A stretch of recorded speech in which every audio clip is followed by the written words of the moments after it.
Haleluya, God is good all the time. Tuhan selalu baik dalam kehidupan kita.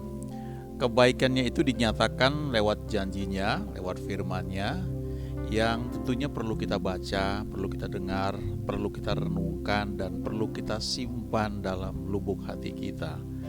Sehingga apa yang Dia janjikan itu dengan sendirinya tertanam dalam hati kita. Waktu kita membutuhkan pertolongan, kita berdoa, maka janjinya yang telah kita simpan dalam hati kita itu akan menolong kita untuk percaya bahwa Dia mengasihi kita dan Dia mau menjawab doa kita.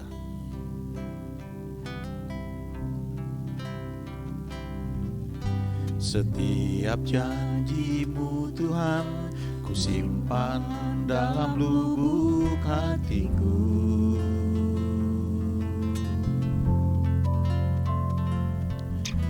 Lewati setiap masalah, tiap tetes air mata dalam hidupku.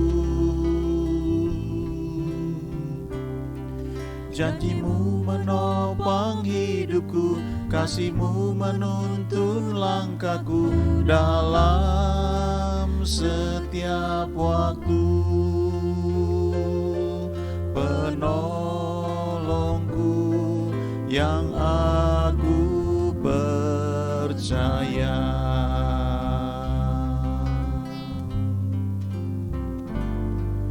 Setiap janji-Mu Tuhan, ku simpan dalam lubuk hatiku.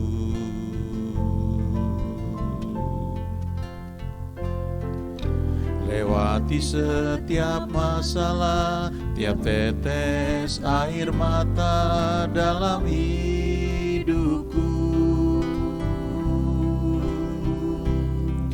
Janji-Mu menopang hidupku, kasih-Mu menuntun langkahku dalam setiap waktu. Penolongku yang aku percaya.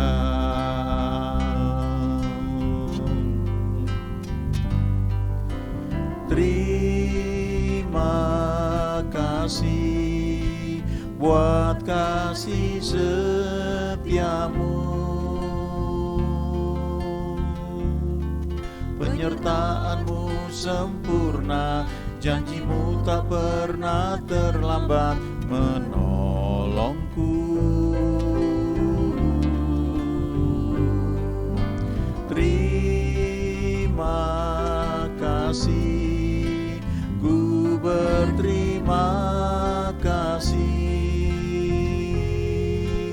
buat kasih setiamu di dalam hidupku.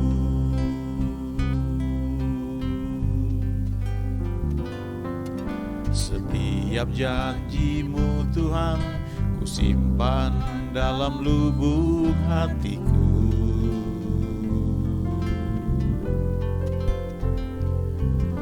Lewati setiap masalah, tiap tetes air mata dalam hidupku.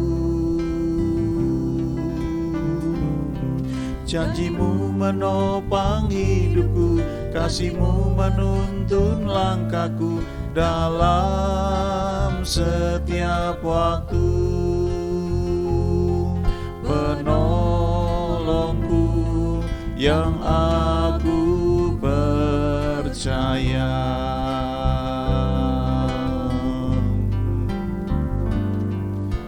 Terima kasih buat kasih setiamu, penyertaan-Mu sempurna, janji-Mu tak pernah terlambat menolongku.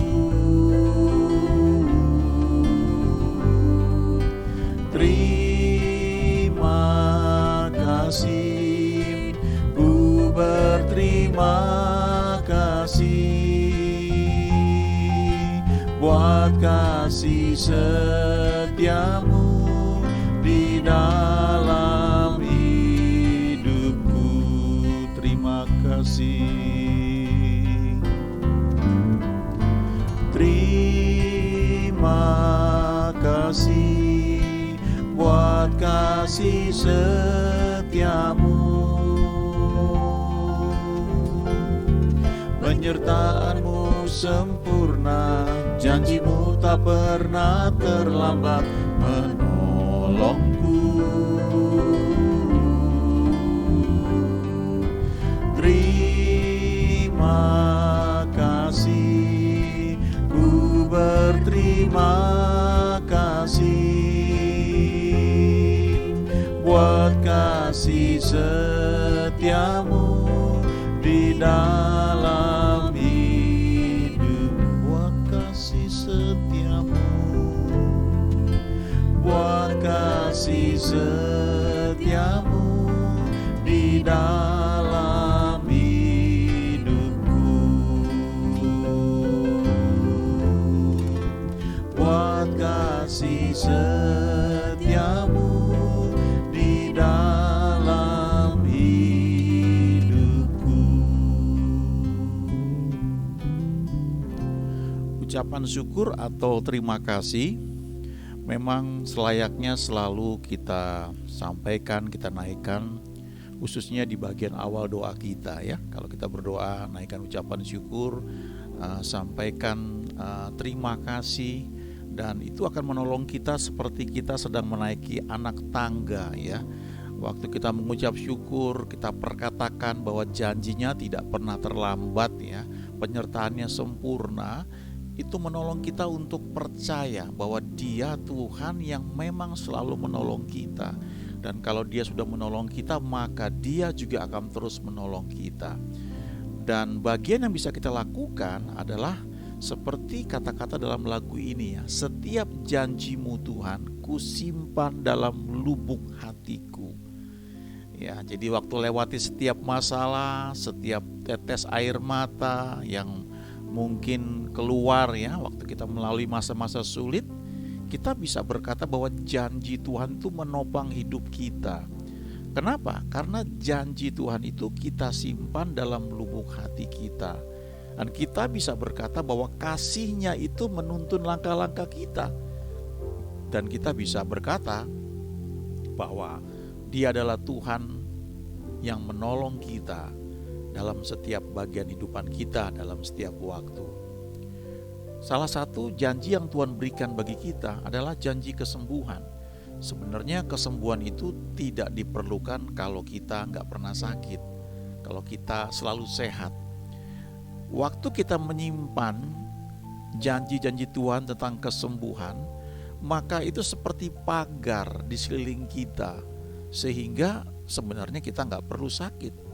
Tapi faktanya memang kita berinteraksi dengan banyak orang.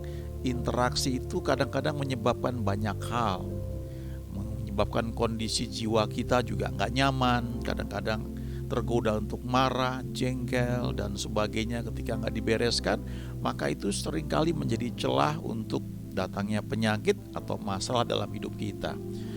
Nah, saat ini kita mau coba renungkan ya, ada ayat-ayat di sini ya.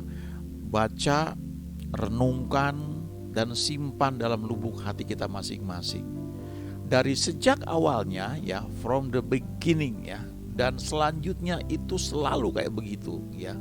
Bahwa Tuhan itu ketika Dia menciptakan bumi ini, kemudian Dia menciptakan manusia, maka di Kejadian 1 ayat 31 dikatakan Allah melihat segala yang dijadikannya itu sungguh amat baik. Jadi kita perlu pegang ini ya, bahwa dari sejak awalnya ketika Tuhan menciptakan dunia ini, menciptakan manusia, tidak ada penyakit.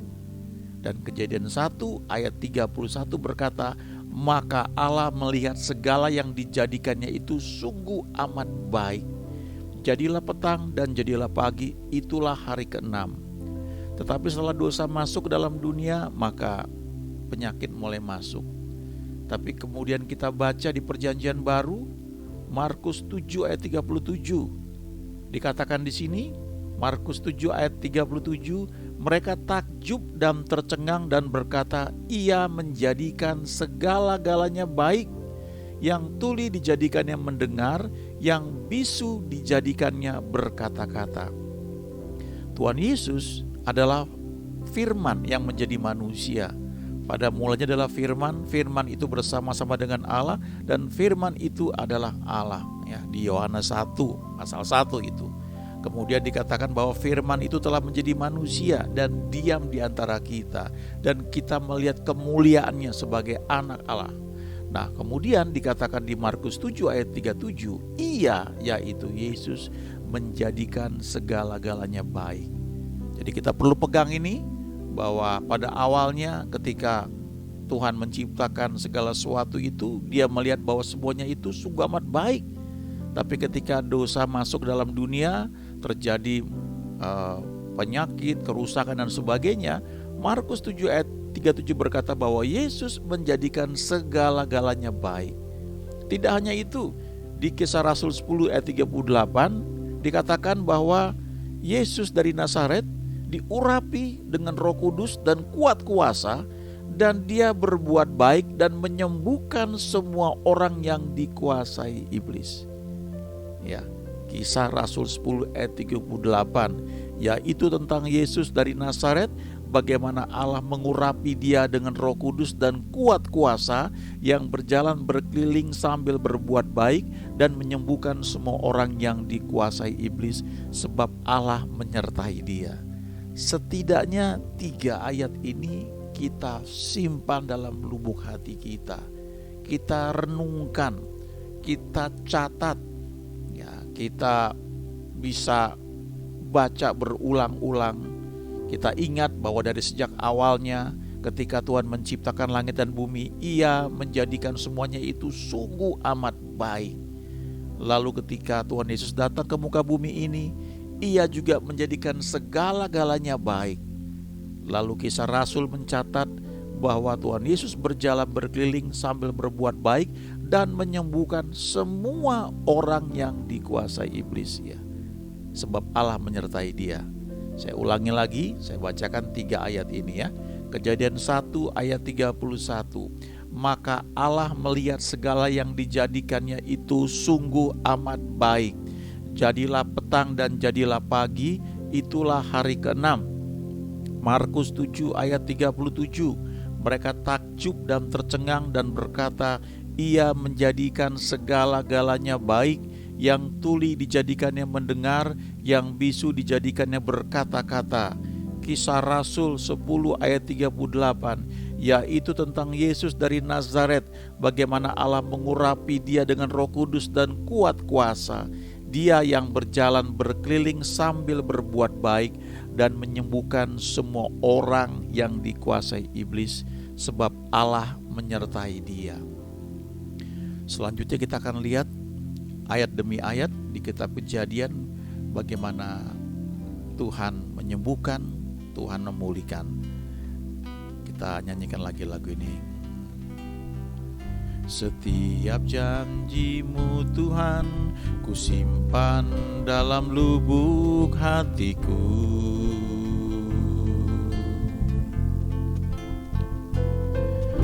Lewati setiap masalah, tiap tetes air mata dalam hidupku. Janji-Mu menopang hidupku, kasih-Mu menuntun langkahku dalam setiap waktu. Penolongku yang aku percaya. Terima kasih, terima kasih buat kasih setiamu.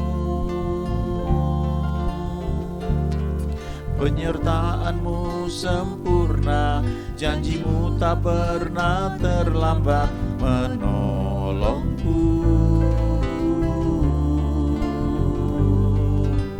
Terima kasih, Ku berterima kasih buat kasih setiamu di dalam hidupku. Penyertaannya sempurna dan janjinya tak pernah terlambat untuk menolong. Kita lihat di Kejadian 20 ayat 17 ya. Ini cerita ketika Abraham berdoa kepada Allah ya. Dan kemudian Allah menyembuhkan orang-orang yang Abraham doakan tersebut. Saya bacakannya, Kejadian 20 ayat 17. Abraham berdoa kepada Allah dan Allah menyembuhkan Abimelek dan istrinya dan budak-budaknya perempuan sehingga mereka melahirkan anak. Selanjutnya Kejadian 21 ayat 1 sampai 2. Tuhan memperhatikan Sarah seperti yang difirmankannya, dan Tuhan melakukan kepada Sarah seperti yang dijanjikannya. Maka mengandunglah Sarah, lalu ia melahirkan seorang anak laki-laki bagi Abraham dalam masa tuanya, pada waktu yang telah ditetapkan sesuai dengan firman Allah kepadanya. Kita bisa lihat di sini di Kejadian 20 ayat 17, Abraham berdoa untuk Abimelek dan istrinya dan budak-budaknya perempuan sehingga mereka melahirkan anak. Padahal saat itu Abraham sendiri belum punya anak. Jadi kita belajar di sini bagaimana masing-masing orang itu ada satu pendidikan atau waktu tertentu di mana Tuhan menjawab doanya, tapi tidak menghalangi orang itu untuk mendoakan orang lain. Mungkin untuk masalah yang sama yang sedang dia hadapi, dan bisa terjadi orang yang didoakan itu menerima jawabannya lebih dulu, sementara yang mendoakan ada waktunya tersendiri. Tapi kita melihat dari dua bagian firman Tuhan ini bahwa Allah menyembuhkan ya, Tuhan peduli kepada Sarah, janjinya tidak pernah terlambat menolong, sehingga akhirnya Sarah melahirkan seorang anak laki-laki bagi Abraham dalam masa tuanya. Khusus mengenai Abraham dan Sarah ini, maka apa yang Tuhan berikan itu melampaui akal manusia, jauh di atas ilmu kedokteran, karena saat itu Abraham sudah sangat tua dan sebelumnya dikatakan bahwa rahim Sarah telah tertutup. Tapi sekali lagi ya, sering kita dengar bagian ini, pernyataan ini, bahwa bagi Tuhan tidak ada yang mustahil. Tentunya kita perlu percaya kepada Dia senantiasa. Selanjutnya Kejadian 21 ayat 6 dan 7 saya bacakan. Berkatalah Sarah, Allah telah membuat aku tertawa. Setiap orang yang mendengarnya akan tertawa karena aku. Lagi katanya, siapakah tadinya yang dapat mengatakan kepada Abraham, Sarah menyusui anak?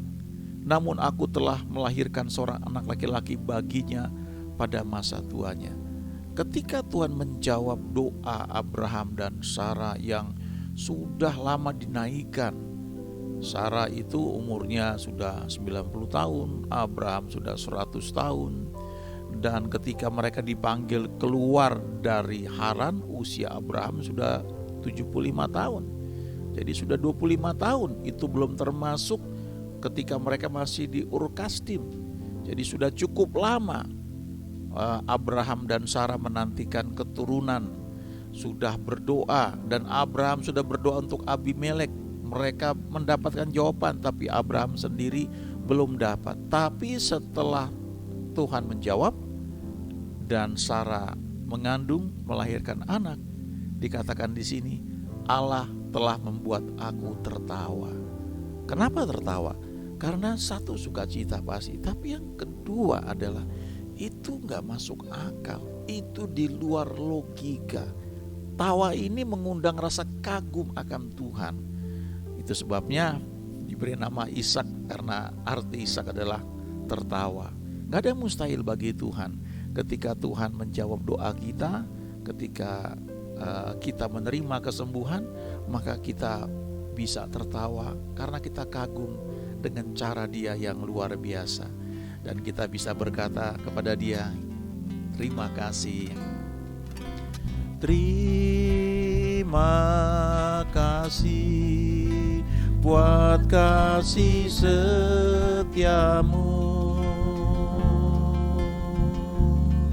Janjimu penuh sempurna, janjimu tak pernah terlambat menolongku. Terima kasih, ku berterima kasih buat kasih setiamu di dalam hidupku. Terima kasih. Terima kasih buat kasih setiamu. Penyertaanmu sempurna, janjimu tak pernah terlambat menolongku. Terima kasih, ku berterima kasih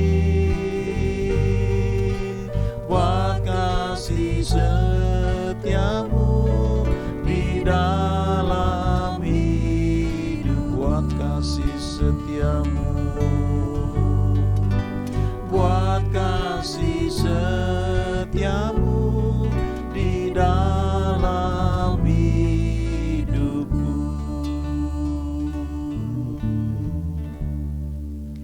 Selanjutnya kita melihat contoh yang lain yang tercatat di Alkitab, cerita mengenai Ishak ya. Kalau kita baca di Alkitab, Ishak juga menikah pada umur 40 tahun, tapi dia perlu menunggu 20 tahun baru istrinya melahirkan.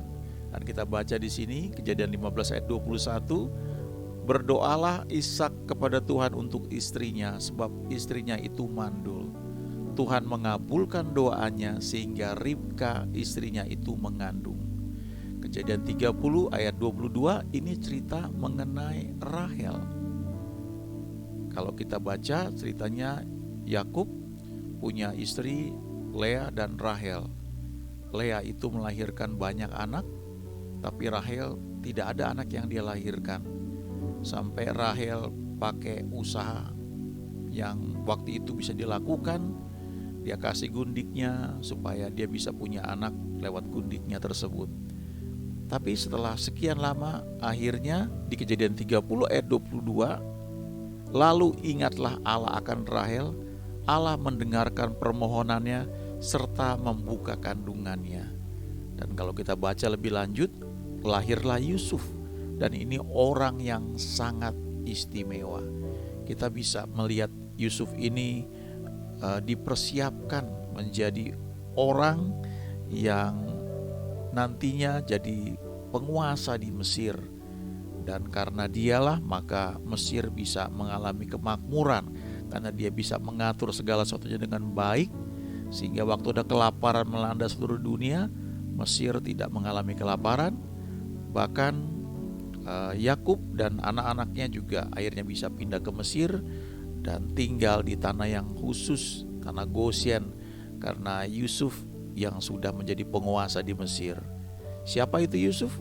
Orang yang lahir karena orang tuanya, ibunya khususnya, berdoa sekian lama dengan sungguh-sungguh, sehingga ketika akhirnya Yusuf itu lahir, bukan hanya lahir sebagai seorang anak, tapi sebagai seorang anak yang istimewa, karena anak ini adalah anak hasil doa. Kita bisa melihat bagaimana Tuhan adalah Tuhan yang menyembuhkan. Selanjutnya, kalau kita baca di kitab Keluaran, dari sejak awal ketika orang Israel waktu itu sudah ditindas di Mesir, lalu ada perintah dari Firaun untuk membunuh semua bayi yang lahir, yang laki-laki. Tapi bidan-bidan yang menolong wanita Ibrani ini atau wanita Israel ini melahirkan, Mereka bilang seperti ini di Keluaran 1 ayat 19. Jawab bidan-bidan itu kepada Firaun, sebab perempuan Ibrani tidak sama dengan perempuan Mesir, melainkan mereka kuat, sebelum bidan datang mereka telah bersalin. Jadi mereka tidak mau membunuh bayi-bayi yang lahir dari orang Israel ini. Dan mereka kasih alasan, mereka bilang bahwa perempuan Ibrani ini tidak sama dengan perempuan Mesir. Coba bayangkan ya. Ya mungkin ini satu alasan, tapi saya kira ini juga masuk akal ya. Dan para bidan ini bilang mereka kuat. Orang Ibrani ini kuat, perempuan Ibrani ini kuat. Sebelum bidan datang mereka bisa melahirkan sendiri. Mereka telah bersalin. Dari sini kita bisa belajar juga, walaupun orang Mesir ada bersama orang Israel pada masa itu, tapi orang Israel ini dibedakan dengan orang Mesir. Mereka kuat. Dan kita bisa pegang juga sebagai janji yang Tuhan berikan, bahwa orang-orang yang mengenal Dia dibedakan dari orang lain. Lalu selanjutnya Keluaran 15 ayat 26. Nah, ini salah satu ayat penting yang perlu kita hafal, kita renungkan, kita camkan, kita pegang di perjanjian lama. Keluaran 15 ayat 26. Firman-Nya, jika kamu sungguh-sungguh mendengarkan suara Tuhan Allahmu dan melakukan apa yang benar di matanya, dan memasang telingamu kepada perintah-perintahnya dan tetap mengikuti segala ketetapannya, maka aku tidak akan menimpakan kepadamu penyakit manapun yang telah kutimpakan kepada orang Mesir, sebab aku Tuhanlah yang menyembuhkan engkau. Dalam bahasa aslinya Jehovah Rafa. Kalau diterjemahkan bebas, kira-kira artinya aku adalah Tuhan yang punya perjanjian untuk menyembuhkan umatku. Jadi ini salah satu yang perlu kita pegang ya di Keluaran 15 ayat 26, bahwa Tuhan adalah Tuhan yang menyembuhkan. Kalau kita pelajari ayat ini, kita renungkan, kita camkan, maka kita bisa lihat di sini ada 4 hal yang perlu kita lakukan dari Keluaran 15 ayat 26 ini ya. Yang pertama adalah sungguh-sungguh mendengarkan suara Tuhan. Bagaimana cara mendengarkan suara Tuhan? Hal paling simpel, paling sederhana adalah lewat membaca firman-Nya. Baca firman-Nya, baca urut setiap hari. Kalau kita nampaknya sulit untuk baca karena satu dan lain hal, kita bisa menggunakan Alkitab suara. Di gadget kita bisa download satu program Alkitab. Salah satu contoh misalnya YouVersion, ada lagi yang lain, dan kita bisa setel dalam bentuk audio. Kita bisa dengar firman Tuhan dibacakan. Kita bisa dengan setia lakukan hal itu. Mungkin sambil driving ya, sambil nyetir mobil atau naik angkutan umum atau sambil olahraga, kita bisa mendengar suara Tuhan, yaitu firman yang dibacakan. Itu hal pertama, dengarkan dengan sungguh-sungguh suara Tuhan. Yang kedua, melakukan apa yang benar di matanya. Bagaimana kita bisa tahu apa yang benar di matanya? Ya tentunya dengan membaca firman-Nya, dengan belajar firman-Nya. Kita bisa belajar juga dari khotbah-khotbah yang banyak sekali. Kita jadi tahu apa yang benar, apa yang tidak benar di mata Tuhan. Waktu kita melakukan apa yang benar di matanya, maka kita sebenarnya sudah melakukan hal yang diperintahkan di ayat ini. Lalu yang ketiga, memasang telinga kepada perintah-perintahnya.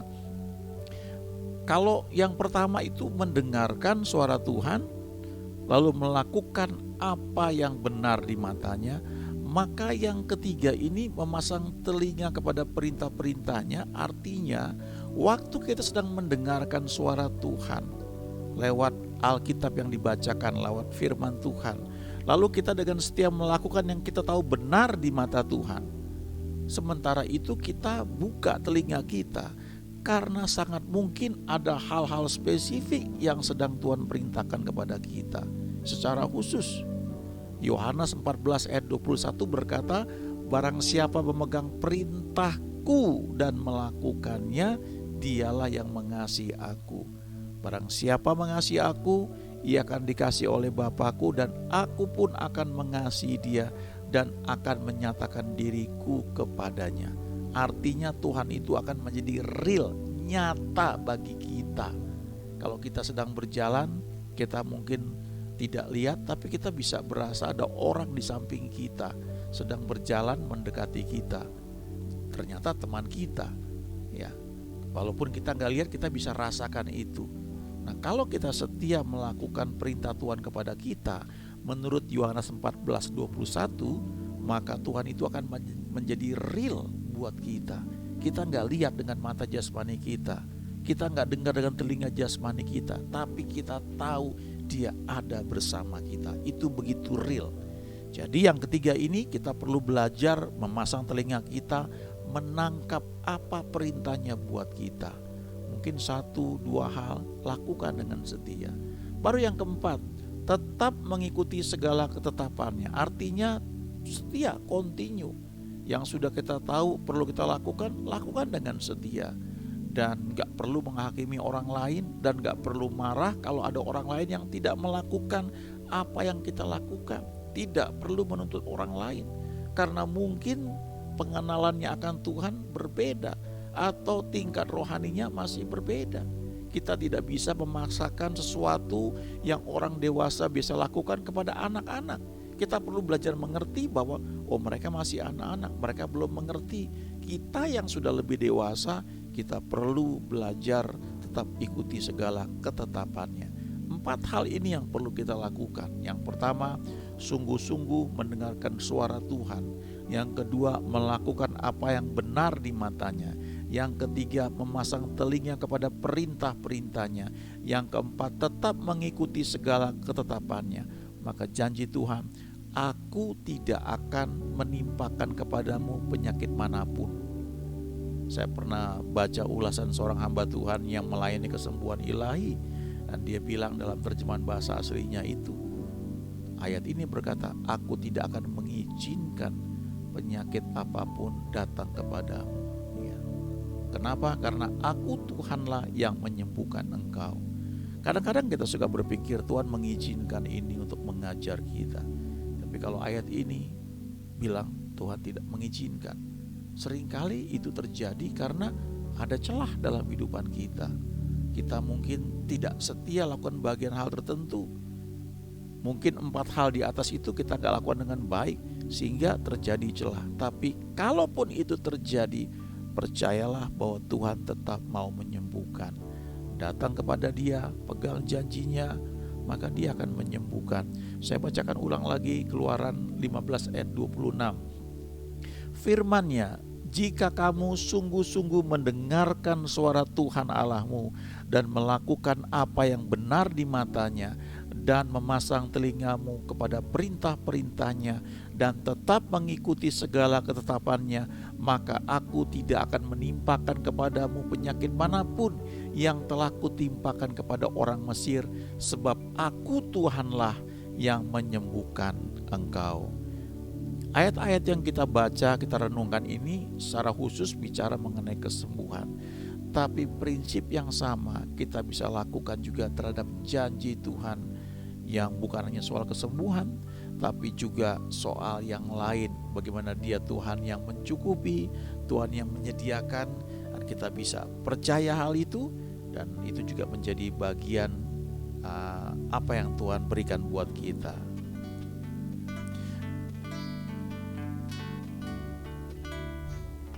Setiap janji-Mu Tuhan, ku simpan dalam lubuk hatiku.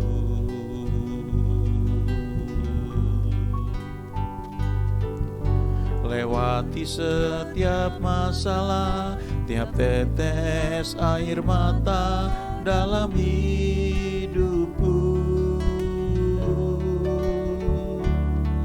Janji-Mu menopang hidupku, kasih-Mu menuntun langkahku dalam setiap waktu. Penolongku yang aku percaya. Mari katakan sekali lagi, setiap janji-Mu Tuhan. Setiap janji-Mu Tuhan, ku simpan dalam lubuk hatiku.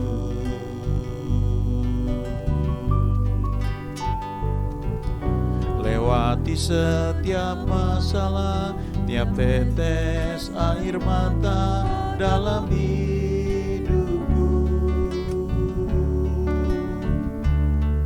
Janji-Mu menopang hidupku, kasih-Mu menuntun langkahku dalam setiap waktu. Penolongku yang aku percaya.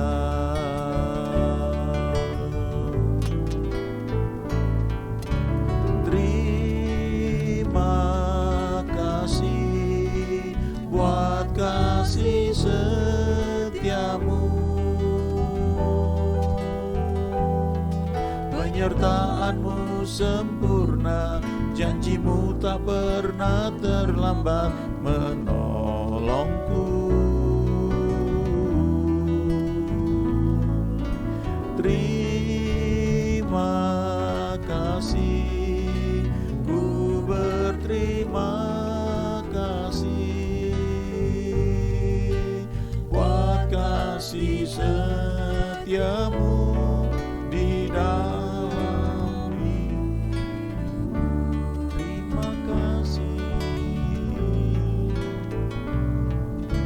terima kasih buat kasih setiamu,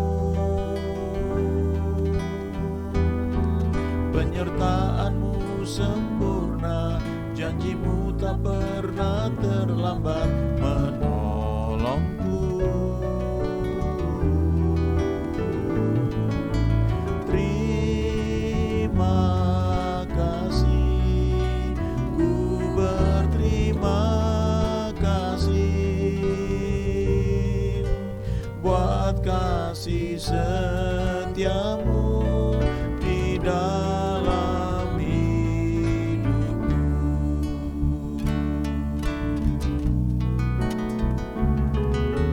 Terima kasih buat kasih setiamu, penyertaan-Mu sempurna, janji-Mu tak pernah terlambat menolongku. Terima kasih, ku berterima kasih buat kasih setiamu di dalam hidupku. Buat kasih setiamu, buat kasih setiamu di dalam hidupku. Buat kasih-Mu Tuhan, buat kasih setiamu di dalam hidupku. Terima kasih untuk firman yang kami baca, kami dengar, kami akui, dan kami mau gunakan ini juga Tuhan. Kami mau perkatakan itu, kami mau menyimpannya dalam lubuk hati kami, bahwa Engkau sejak awalnya menjadikan segalanya itu sungguh amat baik. Dan ketika Engkau datang ke muka bumi ini, firman-Mu juga berkata, yang tuli Kau jadikan mendengar, yang bisu Kau jadikan berkata-kata, sebab Engkau menjadikan segala-galanya baik. Dan firman-Mu juga berkata bahwa Engkau berjalan keliling sambil berbuat baik dan menyembuhkan semua orang yang dikuasai oleh iblis. Kami membaca juga di kitab Kejadian bagaimana Abraham berdoa untuk Abimelek, sehingga istrinya dan budak-budaknya perempuan mereka bisa melahirkan anak, walaupun saat itu Abraham dan Sarah belum punya anak kandung. tapi firman-Mu menunjukkan bahwa Engkau Tuhan yang menyembuhkan. Kami membaca juga pada akhirnya Sarah melahirkan seorang anak laki-laki bagi Abraham dalam masa tuanya, sesuai dengan firman yang Engkau ucapkan kepadanya. Dan kami membaca juga bagaimana Sarah tertawa karena dia tidak pernah menyangka bahwa akhirnya dia bisa melahirkan seorang anak laki-laki bagi suaminya, bagi Abraham pada masa tuanya. Kami juga membaca bagaimana Ishak berdoa kepada Engkau Tuhan untuk istrinya, sebab istrinya itu mandul, dan Engkau Tuhan mengabulkan doanya sehingga Ribka istri dari Ishak itu mengandung dan melahirkan dua orang anak kembar. Dan kami juga membaca di kitab Kejadian 30 ayat 22 bagaimana Engkau ingat akan Rahel dan Engkau mendengarkan permohonan doanya, Engkau membuka kandungannya sehingga dia melahirkan seorang anak laki-laki yang istimewa, yang menjadi pemimpin, menjadi orang yang istimewa, orang yang luar biasa. Kami juga membaca di kitab Keluaran bagaimana perkataan bidan-bidan Mesir tentang perempuan-perempuan Ibrani, bahwa mereka kuat dan mereka sudah bersalin sebelum ditolong oleh bidan. Kami membaca juga Keluaran 15 ayat 26, dan kami mau perkatakan ini Tuhan, bahwa Engkau adalah Tuhan yang menyembuhkan. Kami mau sungguh-sungguh mendengarkan suara-Mu Tuhan. Kami mau melakukan apa yang benar di mata-Mu. Kami mau pasang telinga kami kepada perintah-perintah-Mu. Kami mau ikuti segala ketetapan-Mu Tuhan, dan janji-Mu, Engkau tidak akan mengizinkan penyakit manapun menimpa kepada kami, sebab Engkau adalah Tuhan yang menyembuhkan kami. Dan kalaupun kami sakit, kami mau pegang janji ini bahwa Engkau adalah Tuhan yang menyembuhkan. Terima kasih Tuhan, kami mau mengizinkan janji-janji-Mu itu bercahaya, bersinar atas semua masalah-masalah kami, mengatasi masalah-masalah itu Tuhan, sebab Engkau adalah Tuhan yang baik senantiasa.